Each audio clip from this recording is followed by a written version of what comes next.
Peace, beautiful people. It is your girl, the real Tony Hickman, and I am back with another video from this beautiful place. Y'all see my background? I know it looks fake, and it's not. It's really not. It's just beautiful. But I wanted to talk to you guys today about learning to embrace our things that we consider mistakes, things that we consider horrible things that have happened in our life, but not only learning to embrace them, but to mourn them. And when I say mourn, I'm not talking about good mourning. I'm talking about death, letting go, shedding. I've learned that when we are very stubborn in listening to our God self, then circumstances happen in our life that will force us to listen. And this happens with everyone. It's not just me.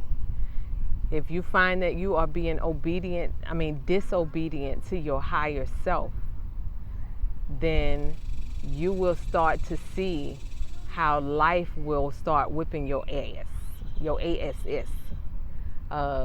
Excuse my French. Ass is in the Bible, ain't it?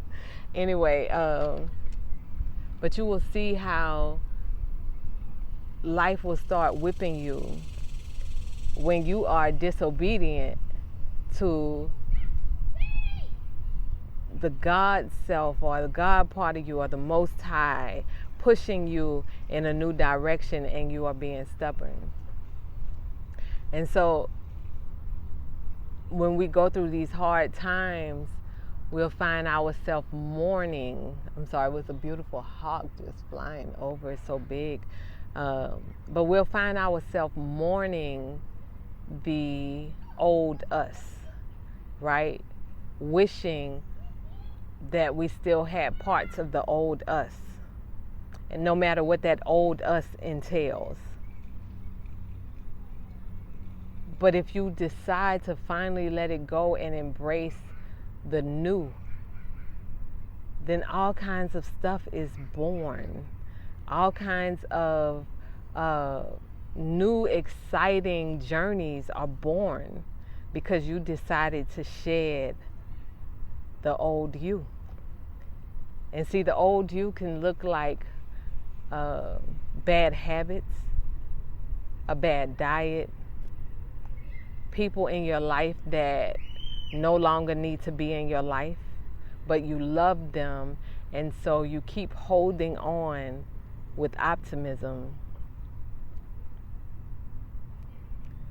But see, you can keep holding on, and it turns into a knot. And you know, if you pull a knot long enough, that knot can start to pop. And that is life. Like, we can't hold on to things, people, food, situations, any kind of relationships that we have that are degrading the voice within, the God within, the Most High. Because we are connected to the Most High, essentially. And if we decide to ignore that voice, then we ignore the part of ourself that is God. And what's that saying? God don't like ugly. It go way deeper than that, huh? When you just think about it on that level. So letting go is so important, and also not labeling ourselves as a victim of our circumstances. Because as we let go, we're letting go of the choices that we chose to make at that time. And now somebody else has to be reborn. I know we come out of the womb and we are born. I think life has constant rebirths, and they are delayed by our ignorance or our resistance to change. Wow. See, that was a download. Thank you. Yeah, that was a download. We are constantly reborn, but our birth, our new birth and journey is delayed by our resistance to change. So what are you resisting in your life that you know you need to change? Because we have all of these habits, we have all of these mentalities of what we hold on to that are no longer serving us. How do we own that? How do we own becoming and letting go and doing more of what the Most High is directing us to do? Even when it looks like it's impossible, even when it looks like this won't work. If it's directed by the Most High, it will produce. And I know this for a fact.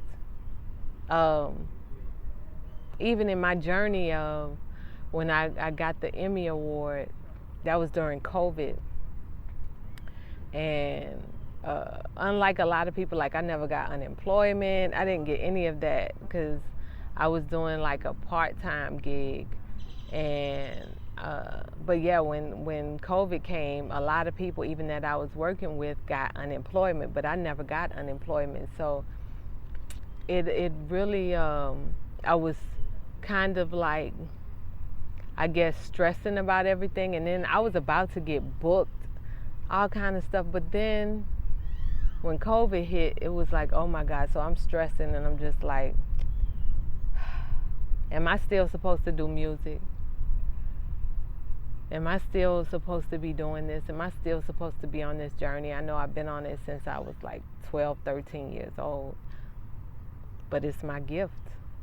I was told I would never walk or speak again, and my voice was the first thing that came back.